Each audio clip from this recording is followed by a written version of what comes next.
أعوذ بالله من الشيطان الرجيم بسم الله الرحمن الرحيم وكذلك جعلناكم أمة وسطا لتكونوا شهداء على الناس ويكون الرسول عليكم شهيدا وما جعلنا القبلة التي كنت عليها إلا لنعلم من يتبع الرسول ممن ينقلب على عقبيه فإن كانت لكبيرة إلا على الذين هدى الله وما كان الله ليضيع إيمانكم إن الله بالناس لرؤوف رحيم صدق اللہ العظیم۔ سورۃ البقرہ پارہ نمبر 2 آیت نمبر 143 آپ کے سامنے تلاوت کی ہے۔ اللہ پاک کا ارشاد گرامی ہے، ترجمہ یوں ہے وَكَذَلِكَ جَعَلْنَاكُمْ أُمَّةً وَسَطًا، اور اسی طرح ہم نے تم کو اے اصحاب پیغمبر، اے حضور کے متابعین، ہم نے آپ کو ایک معتدل جماعت بنایا ہے۔ لِتَكُونُوا شُهَدَاءَ عَلَى النَّاسِ، تاکہ تم لوگوں کے اوپر گواہی دو۔ وَيَكُونَ الرَّسُولُ عَلَيْكُمْ شَهِيدًا، اور رسول وہ تمہارے اوپر گواہی دے۔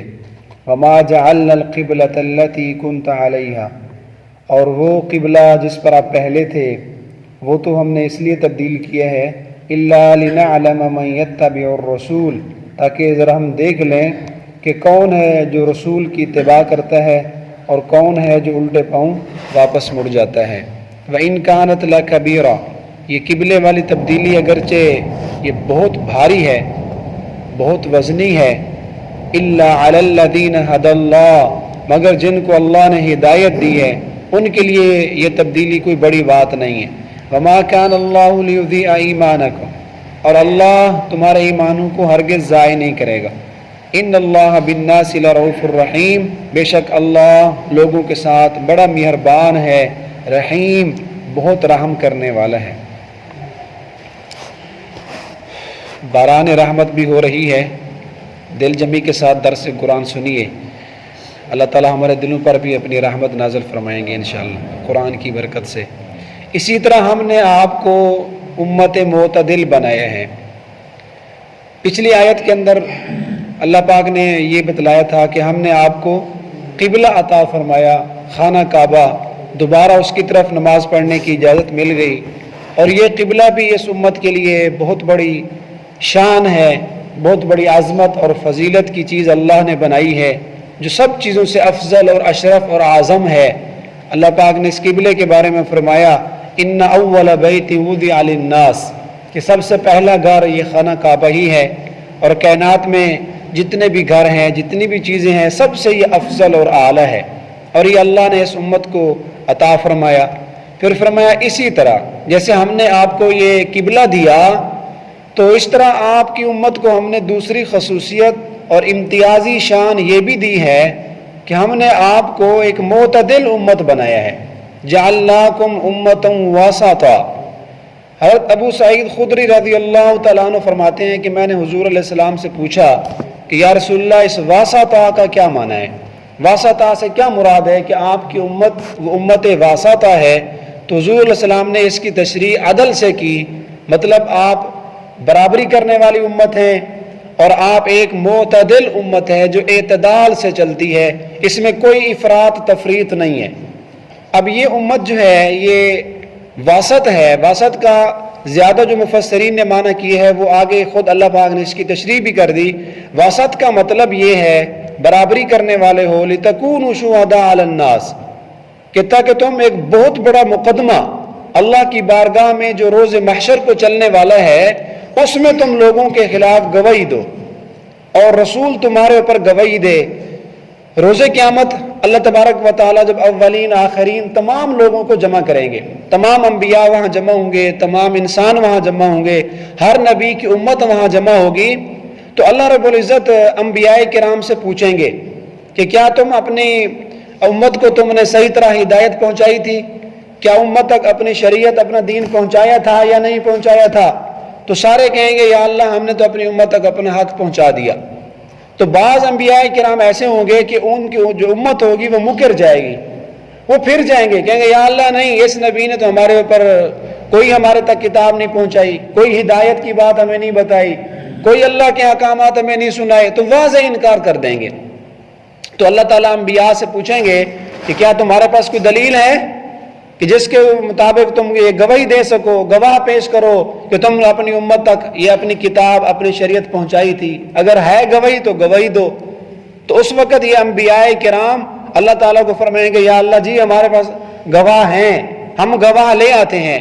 تو اس وقت امت محمدیہ کے بارے میں وہ کہیں گے کہ یا اللہ ہم نے اپنا دین پہنچایا یا نہیں پہنچایا، اس کی گواہی امت محمدیہ دے گی۔ تو اس امت کو اللہ نے یہ شان دی ہے لِتَكُونُوا شُهَدَاءَ عَلَى النَّاسِ۔ پھر یہ امت محمدیہ گزشتہ تمام انبیاء کے بارے میں تصدیق کریں گے اور گواہی دیں گے کہ یا اللہ ہم اس بات کی گواہی دیتے ہیں کہ تمام انبیاء نے اپنی امت تک اللہ کے احکامات کو پہنچایا اور اپنی تبلیغ کا صحیح طرح حق ادا کر دیا۔ جیسے حق ادا ہوتا ہے تو انہوں نے حق ادا کر دیا ہے۔ تو اس وقت یہ انبیاء کی جو آگے قوم ہوگی، جو مدعا علیہ ہوں گے اللہ کی بارگاہ میں، تو وہ دوبارہ جرح کریں گے اور اللہ تعالیٰ کو کہیں گے یا اللہ یہ امت تو اس وقت تھی نہیں، یہ امت تو آئی سب سے آخر میں، یہ ہمارے بارے میں کیسے گواہی دے رہے ہیں کہ ان انبیاء نے ہم تک دین پہنچایا، یہ تو وہاں موجود ہی نہیں تھے۔ تو گواہی تو وہ بندہ دیتا ہے جو موقع پر موجود ہو، اس نے اپنی آنکھوں سے دیکھا ہو، پھر وہ گواہی دے۔ یہ امت سب سے آخر میں آئی، ہم سب سے پہلے آئے، یہ کیسے گواہی دے رہے ہیں؟ ان کی گواہی معتبر نہیں ہے۔ تو اس وقت یہ ہماری امت اس جرح کے جواب میں یہ کہے گی کہ یا اللہ ان انبیاء کرام نے اپنی امت تک دین پہنچایا تھا، اور یہ خبر، یہ بات ہمیں اللہ پاک نے اپنے رسول کی زبان سے بتلائی اور قرآن مجید میں اللہ نے بھیج دی، اور ہمارا رسول وہ صادق اور مصدوق ہے، وہ ذات ہے، وہ انسان ہے کہ جن کی بات پر ہم اتنا یقین رکھتے ہیں، ان کی بات اتنا سچی ہوتی ہے کہ اگر ہم کسی چیز کو اپنی آنکھوں سے بھی دیکھ لیں تو اس میں ہمیں اتنا یقین نہیں ملتا۔ تو ہمیں اپنے نبی نے بتلایا تھا، اور قرآن مجید میں اللہ نے حضرت جبرائیل علیہ السلام کے واسطے سے ہمیں بتلا دیا، اور یقیناً ہمارا نبی بھی سچا ہے اور ہماری کتاب بھی سچی ہے۔ تو اس کتاب میں اللہ نے ہمیں بتا دیا کہ جتنے بھی انبیاء آئے تھے ان سب نے اپنی امت کو تبلیغ کا حق ادا کر دیا تھا، پورا پیغام ان تک پہنچایا تھا۔ لِتَكُونُوا شُهَدَاءَ عَلَى النَّاسِ، تاکہ تم لوگوں کے اوپر گواہی دو۔ تو ہماری اس امت کو یہ فضیلت، یہ شان، خصوصیت حاصل ہے کہ پیچھے جتنے بھی انبیاء آئے، سب انبیاء کے حق میں یہ ہماری امت جا کر گواہی دے گی۔ اور پھر دنیا کے اندر ضابطہ ہے، عدالتوں کے اندر جو گواہ ہوتے ہیں ان کا تزکیہ کیا جاتا ہے۔ تزکیہ کرنے والے کو مزکی کہتے ہیں۔ آیا یہ گواہ سچے ہیں یا جھوٹے ہیں؟ تو عدالت پہلے ان کا تزکیہ کرواتی ہے۔ تو پھر رسول صلی اللہ علیہ وسلم اس امت کے لیے روز محشر بھی مزکی بن کر آئیں گے اور آ کر تزکیہ کریں گے، اللہ کے سامنے تصدیق کریں گے کہ یا اللہ یہ میری امت جو سابقہ انبیاء کے بارے میں گواہی دے رہی ہے، یہ بات بالکل سچی ہے اور یہ بالکل صحیح گواہی دے رہے ہیں۔ وَيَكُونَ الرَّسُولُ عَلَيْكُمْ شَهِيدًا۔ تو حضور علیہ الصلوۃ والسلام جیسے دنیا میں اپنی امت کے لیے مزکی بن کر آئے اور آپ کی نبوت اور رسالت کا یہ منصب ہے، وَيُعَلِّمُهُمُ الْكِتَابَ وَيُزَكِّيهِمْ، کہ آپ کتاب پڑھ کے سناتے ہیں اور لوگوں کا تزکیہ کرتے ہیں، ان کے دلوں کو پاک کرتے ہیں۔ تو جیسے دنیا میں آپ مزکی ہیں تو روز محشر بھی اپنی امت کے لیے مزکی بن کر آئیں گے۔ وَيَكُونُ الرَّسُولُ عَلَيْكُمْ شَهِيدًا، اس کا مطلب یہی ہے کہ رسول تمہارے اوپر گواہی دے گا، تم گواہی دو گے گزشتہ انبیاء کے حق میں، اور رسول تمہارے اوپر گواہی دے گا، تمہاری تصدیق کرے گا۔ اب اللہ پاک نے اس امت کو امتوں واسطہ بنایا ہے۔ اب اگر اس امت کو دیکھا جائے غور سے تو اللہ نے ہر اعتبار سے اس امت محمدیہ کو معتدل بنایا ہے۔ علماء کرام نے لکھا ہے کہ جتنی بھی انبیاء کی امتیں گزری ہیں ان میں جتنی بھی خوبیاں ہیں، جتنی بھی ان میں اچھی صفات ہیں، اللہ نے اس واسطہ کے اندر سب کو جمع کر دیا۔ یہ واسطہ بظاہر ایک چھوٹا سا لفظ نظر آتا ہے، امتوں واسطہ، لیکن بڑا جامع اور بڑا فصیح بلیغ اللہ نے لفظ کا انتخاب کیا۔ جتنی بھی صفات اچھی ہو سکتی ہیں گزشتہ تمام امتوں میں، وہ سب اس لفظ کے اندر آ گئی ہیں۔ یہ لفظ ان سب کو جامع ہے۔ اگر اعتقاد کے حوالے سے دیکھا جائے، عقیدے کے اعتبار سے دیکھا جائے تو یہ امت معتدل ہے۔ یہودیوں کا عقیدہ تھا کہ انہوں نے اپنے نبی کو وقالت الیہود عزیر ابن اللہ، اتنا ان کو مانا، اتنا بڑھا چڑھا کے بیان کیا کہ اپنے نبی کو انہوں نے خدا کہہ دیا، خدا کا بیٹا کہہ دیا۔ کہنے لگے یہودی عزیر ابن اللہ کہ عزیر علیہ السلام وہ اللہ کا بیٹا ہے. نبی کی پوجا میں، نبی کو ماننے میں افراد تفرید کا شکار ہو گئے، آگے نکل گئے. وقالت النصارى، اور عیسائی کہنے لگے کہ عیسیٰ علیہ السلام اللہ کا بیٹا ہے. لیکن یہ جو امت ہے، امت محمدیہ، یہ رسول کو رسول مانتی ہے اور خدا کو خدا مانتی ہے. ایسا نہیں ہے کہ رسول کو بڑھا چڑھا کر ان کو خدا تک کے مرتبے تک پہنچا دیں اور اللہ کے ساتھ اپنے نبی کو شریک کرنا شروع کر دیں. نہ اللہ کے مرتبے کو گھٹاتے ہیں، نہ رسول کے مرتبے کو بڑھا کر خدا تک پہنچاتے ہیں. اس میں حضور علیہ السلام کی تعلیمات بھی یہی ہے. قال النبی صلی اللہ علیہ وسلم لا تطرونی کما اطرت النصارى عیسیٰ ابن مریم. صحابہ کرام ایک مرتبہ حضور علیہ السلام کی تعریفیں کرنے لگے کہ یا رسول اللہ، آپ کو تو اللہ نے اتنا مقام دیا ہے کہ آپ کو سجدہ کیا جائے. وہ دیکھو فلاں روم کے، فارس کے جو لوگ ہیں وہ اپنے بادشاہوں کو سجدے کر رہے ہیں، تو ہمارا بھی دل کرتے ہیں ہم بھی آپ کو سجدے کریں. تو حضور علیہ السلام نے سختی سے منع کر دیا، فرمایا مجھے اتنا بڑھا چڑھا کے بیان نہ کرو، میرے بارے میں اتنا مبالغہ نہ کرو جیسا کہ عیسائیوں نے اپنے نبی کے بارے میں مبالغہ کیا، حتیٰ کہ عیسیٰ علیہ السلام کو اللہ کا بیٹا کہہ دیا. تو یہ امت اعتقاد کے حوالے سے بھی معتدل ہے، اور عمل کے اعتبار سے دیکھا جائے کہ اللہ نے اس امت کو جو اعمال دیے ہیں تو اعمال میں بھی اعتدال ہے. یہودی اور عیسائیوں کے اندر رہبانیت تھی کہ وہ بالکل دنیا سے کٹ کر الگ تھلگ ہو جاتے. عبادت میں اتنا غلو ہوتا تھا کہ پہاڑوں میں زندگی گزارتے، ساری زندگی کسی کو سلام بھی نہیں کرتے تھے. اور رہبانیت اختیار کرنا ان کے سب سے بڑا ثواب کا کام تھا. اور حضور علیہ السلام کی امت کو منع کر دیا، فرمایا لا رہبانیت فی الاسلام. ایسا بھی نہیں ہے کہ بالکل دنیا سے کٹ جاؤ، پہاڑوں اور جنگلوں میں چلے جاؤ اور اپنے آپ کو مصیبتوں اور تکلیفوں کے اندر ڈال دو. نہیں، معاشرتی زندگی میں تمہارا تمدن، تمہاری تہذیب ایک معتدل طریقے سے ہونی چاہیے کہ آپس میں میل جول بھی رکھو، ہمسایوں کا حقوق بھی ادا کرو، رشتہ داروں کے حقوق بھی ادا کرو، اللہ کی عبادت بھی کرو. جیسا کہ وہ چند صحابہ کرام کے بارے میں آتا ہے کہ انہوں نے اپنی عبادت کو بہت کم سمجھا. آپس میں بیٹھے تھے، تذکرہ کر رہے تھے، تو انہوں نے خیال کیا کہ ہماری عبادت تو کچھ بھی نہیں ہے. ہم جا کر معلومات کرتے ہیں کہ حضور علیہ السلام کی عبادت کیسی تھی. تو یہ تین صحابہ کرام جب حضور علیہ السلام کے گھر میں تشریف لائے تو اتفاقاً حضور علیہ السلام گھر میں نہیں تھے. تو ازواج کرام سے پوچھا کہ حضور علیہ السلام کا معمول کیا ہے؟ تو آپ کی گھر والی نے بتایا کہ آپ تو اکثر روزہ رکھتے ہیں، رات کو آپ عبادت کرتے ہیں. تو جب عبادت انہوں نے سنی حضور علیہ السلام کی تو انہوں نے وہاں قسمیں کھائیں. ایک صحابی نے قسم کھا لی کہ اللہ کی قسم آج کے بعد رات کو کبھی نہیں سوؤں گا. اور دوسرے نے قسم اٹھائی اللہ کی قسم آج کے بعد مسلسل روزہ رکھوں گا. اور تیسرے صحابی نے قسم اٹھا لی اللہ کی قسم آج کے بعد بیویوں کے پاس بھی نہیں جاؤں گا، بیوی کے قریب بھی نہیں جاؤں گا، اس لیے کہ حضور علیہ السلام اتنی عبادت کرتے ہیں، ہماری عبادت تو کچھ بھی نہیں ہے. ہم تو کھاتے پیتے رہتے ہیں، ہم تو رات کو سوئے رہتے ہیں، اور ہم تو بیویوں کے پاس جاتے ہیں، ہمارا بہت سارا وقت ضائع ہو جاتا ہے. یہ صحابہ کرام کا بھی ایک قسم کا عشق تھا اور اللہ کے ساتھ محبت اور قرب کی دلیل تھی کہ اتنی عبادات کرنے کے باوجود، جن کے بارے میں قرآن کہتا تھا تجافا جنوبہم تراہم رکعا سجدا، کہ ہر وقت آپ کو رکوع سجدے میں نظر آئیں گے، لیکن وہ بھی اپنی عبادت کو بہت کم سمجھ رہے ہیں. جب حضور علیہ السلام گھر میں تشریف لائے تو آپ کی گھر والی نے بتایا کہ یا رسول اللہ اس طرح تین صحابی آئے تھے، انہوں نے یہ قسمیں کھائی ہیں. تو حضور علیہ السلام کو بلایا اور سخت ناراض ہوئے. فرمایا دیکھو بھائی، میں وہ نبی ہوں، میں تمہاری طرح انسان ہوں، میں روزے بھی رکھتا ہوں، کھاتا بھی ہوں. پھر فرمایا ان لجسدک علیک حقا، تمہارے جسم کا بھی تمہارے اوپر حق ہے. اور فرمایا میں رات کو عبادت بھی کرتا ہوں، سوتا بھی ہوں، یہ جسم کا تمہارے اوپر حق ہے. میں بیویوں کے پاس بھی جاتا ہوں، عبادت بھی کرتا ہوں. ان لزوجک علیک حقا، بیوی کا تمہارے اوپر حق ہے. تو اعمال کے اعتبار سے خلاصہ یہ ہے کہ ہمارے اعمال میں بھی اعتدال ہے.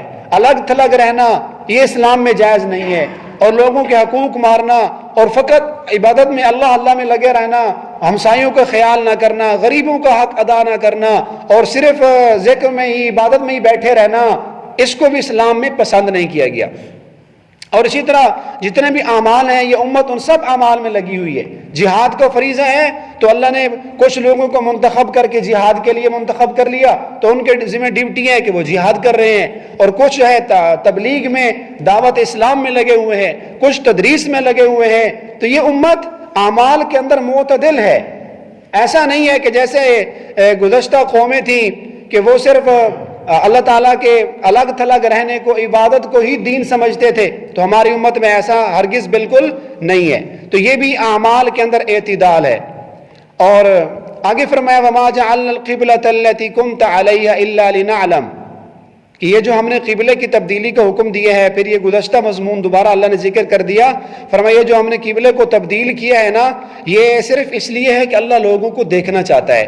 اللہ کا حکم آنے کے بعد پتہ چل جاتا ہے، جو منافقین ہوتے ہیں نا وہ الٹے پاؤں پھر جاتے ہیں، اور جو حضور علیہ السلام کو ماننے والے ہیں، حضور کے پیچھے چلنے والے ہیں، وہ فوراً کہہ دیتے ہیں صدقت یا رسول اللہ، ہم ٹھیک ہے، وہ بھی آپ کا حکم تھا، ہم تیار تھے، اب دوبارہ قبلہ تبدیل ہو گیا تو ہم پھر بھی تیار ہیں۔ من یتبع الرسول، ہم دیکھتے ہیں کون ہے جو رسول کے پیچھے چلتا ہے، اتباع کرتا ہے، ممن ینقلب علی عقبیہ، اور کون منافق ہے جو الٹے پاؤں مڑ جاتا ہے۔ وَإِن كَانَتْ لَكَبِيرَةً، یہ قبلے کی تبدیلی والا حکم بہت بھاری چیز ہے، یہ منافقین کو ہضم نہیں ہوتا، وہ اس پر اعتراضات کر رہے ہیں۔ إِلَّا عَلَى الَّذِينَ هَدَى اللَّهُ، مگر جن کو اللہ نے ہدایت دی ہے، جو سیدھے راستے پر ہیں، وہ اس میں کوئی قیل و قال اعتراضات نہیں کرتے۔